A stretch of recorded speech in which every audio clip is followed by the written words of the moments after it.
Morning.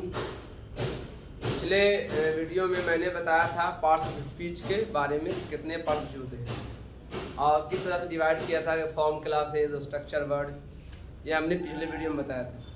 लेकिन आज जो वीडियो है वो पूरे पार्ट्स ऑफ स्पीच के बारे में है, उसके कितने पार्ट होते हैं, कितने काइंड्स होते हैं और क्या काम करते हैं। तो यहाँ पर लिख दिया मैंने पार्ट्स ऑफ स्पीच कितने होते हैं, है ना, कुल 13 होते हैं। क्या होते हैं? 13 होते हैं, है ना। ये क्या है? ये क्लासिफिकेशन ऑफ वर्ड्स है, क्लासिफिकेशन ऑफ वर्ड्स, है ना। ये वर्ड्स का क्लासिफाई किया गया है।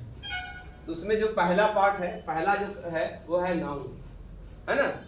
नाउन को हम लोग क्या कहते हैं? Noun is the naming words, है ना। Noun is the naming words. तो नाउन को हम नेमिंग वर्ड्स भी कहते हैं, यानी नाम बताता है। ये किसी चीज़ का नाम हो उसको हम नाउन कहते हैं, है ना। नाउन जो होते हैं जनरली 5 तरह के होते हैं, 5 काइंड्स होते हैं।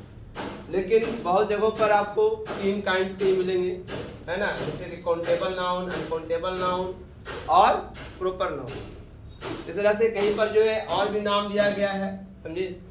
कुछ ग्रामर में 7 टाइप से ग्रामर बताया गया है। जब इसको डिटेलिंग करेंगे हम नाउन के बारे में, नाउन का अलग वीडियो बनाएंगे तो उसमें आपको हम बता देंगे।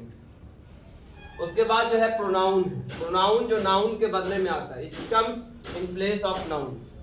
Pronoun comes in place of noun. जो नाउन के बदले में इस्तेमाल होने वाला शब्द होता है उसको हम लोग प्रोनाउन कहते हैं। तो प्रोनाउन के 15 टाइप्स है। बहुत से ग्रामर में 10 बताता है, कुछ ग्रामर में 8 बताता है। लेकिन जनरली कम्पिटिटिव लेवल पर अगर पढ़ेंगे तो 15 टाइप्स के प्रोनाउन होते हैं। उसके बाद एडजेक्टिव जो होते हैं, एडजेक्टिव कहते हैं क्वालिफाइंग वर्ड। ये क्वालिफाई करता है किसको? क्वालिफाई किसको करता है?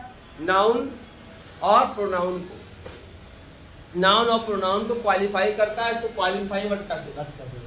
यानी ये एडजेक्टिव जो है कितने टाइप का है? जनरली 25 टाइप का होता है। अब जो है तो मॉडर्न ग्रामर में अब तो बहुत सारे मल्टीपल यूज हो रहे हैं, तो कई तरह के एडजेक्टिव बन चुके हैं। इसके अलावा फिर आगे वर्ब आइए। Verb is the doing words. तो बोलते हैं it shows function, action, state and position. It shows function, action, state and position. ये काम बताता है। ये 2 तरह के होते हैं जनरली, है ना। पहला होता है आपका ट्रांजिटिव वर्ब और दूसरा होता है इंट्रांजिटिव वर्ब। तो ट्रांजिटिव वर्ब क्या होता है, इंट्रांजिटिव वर्ब क्या होता है, और इसकी पूरी डिफिनेशन अलग से बताएंगे। वर्ब का अलग से ही क्लास होगा तो बताएंगे आपको। तो उसके बाद जो है आपका एडवर्ब है। एडवर्ब क्या है? It qualify the adjective and verb. ये वर्ब, एडजेक्टिव और दूसरे एडवर्ब को क्वालिफाई करता है ना। ये भी जो है आपके जो है एडवर्ब जो होता है वो 16 टाइप्स का होता है। तो इस तरह से फिर प्रीपोजिशन है। प्रीपोजिशन को गवर्निंग वर्ड्स कहते हैं हम लोग, है ना। ये इसके बिना सेंटेंस का मीनिंग ही नहीं निकलेगा। अगर कोई भी हम सेंटेंस बोल रहे हैं तो प्रीपोजिशन अगर इस्तेमाल नहीं कर रहे हैं तो वर्ड का मीनिंग खत्म, पूरे सेंटेंस का मीनिंग खत्म हो जाता है। जैसे बोले I am standing on the roof, तो मैं छत पर खड़ा हूँ, तो ऑन को हटा दीजिए तो मीनिंग खराब हो जाएगा, है ना। आई एम स्टैंडिंग रूफ खराब हो जाएगा, मीनिंग नहीं निकलेगा।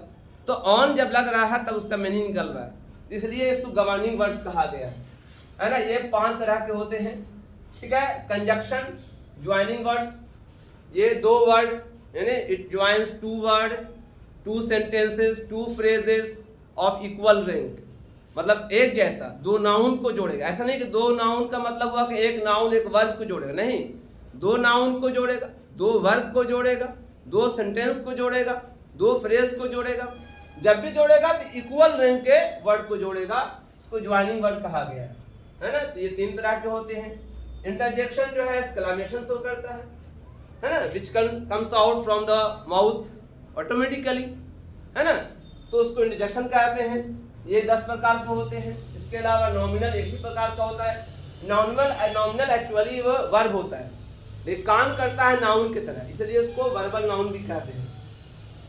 ऑक्सिलियरी 3 होते हैं।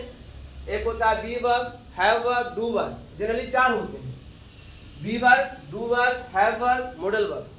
तो इस तरह से ऑक्सिलरी वर्ब कितने होते हैं? 4 होते हैं। इसको हम हेल्पिंग वर्ब भी कहते हैं।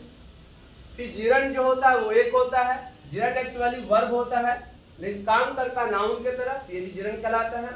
पार्टिसिपल 3 होता है, 3 तरह से इस्तेमाल होता है इसका, और इन्फिनिटिव भी 3 होता है। तो इस तरह से पूरे पार्टिसिपल को ये क्लासीफाई किया गया। लेकिन हम सबका अलग अलग वीडियो बनाएंगे, पहले नाउन का बनाएंगे, फिर आपका प्रोनाउन का बनाएंगे और अलग अलग इसको पोस्ट करेंगे। अभी जो है ये इस एपिसोड में, इस वीडियो में मैंने सिर्फ आपको बताया कि पार्टिसिपल कौन होता है, कौन कौन है और उसके कितने टाइप्स होते हैं और उसका डेफिनेशन क्या है। क्योंकि बहुत से बच्चे को पार्टिसिपल पता है लेकिन डेफिनेशन नहीं पता, और डेफिनेशन वो लंबा लंबा याद रखते हैं, है ना। लंबा लंबा रखने की जरूरत ही नहीं है, सिंपल सा डेफिनेशन याद रखिए, सिंपल सा। जैसे कि आपको पूछेगा व्हाट इज नाउन, तो बोलिएगा noun is the naming words. कोई पूछेगा व्हाट इज प्रोनाउन, तो बोलिएगा pronoun which comes in place of noun. 3-4 word का है डेफिनेशन। अगर कोई पूछेगा आपको व्हाट इज एडजेक्टिव, तो जवाब दीजिएगा it is a qualifying words, है ना। अगर कोई पूछेगा वर्ब है तो it shows action, state and position. एकदम सिंपल सा डेफिनेशन है।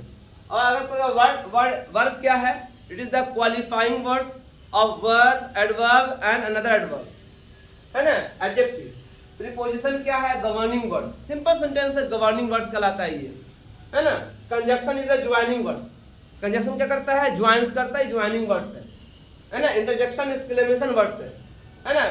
Nominal is the verbal noun, auxiliary is the helping verb, gerund is the also verb but it works as a gerund, works as a noun, है ना। participle is also verb but used as a noun in a different form, है ना। infinitive is also verb but used as a noun in a several ways. So there are different uses of this following parts. लेकिन ये सबका हम definition अच्छे से पढ़ें, याद करेंगे तो कॉम्पिटिटिव लेवल पे बहुत काम आएगा। अगला एपिसोड अंग्रेजी का मेरा आएगा जिसमें हम आप लोगों को नाउन के बारे में बताएंगे, डेफिनेशन नाउन के बारे में कंप्लीट से, है ना। इसमें बताएंगे नाउन कैसे होता है, प्लूरल कैसे बनता है, सिंगुलर कैसे बनता है ना। इसका हम बता देंगे आपको, जेंडर बता देंगे और केस बता देंगे, सब इसी में आपको आ जाएगा। तो नाउन का एक पूरा स्पेशल हम चैप्टर बताएंगे आप लोग को अगले एपिसोड के अंदर। Thank you. इस वीडियो को आप सब्सक्राइब कीजिए, लाइक कीजिए और शेयर कीजिए ताकि दूसरों को लाभ हो सके। Thank you.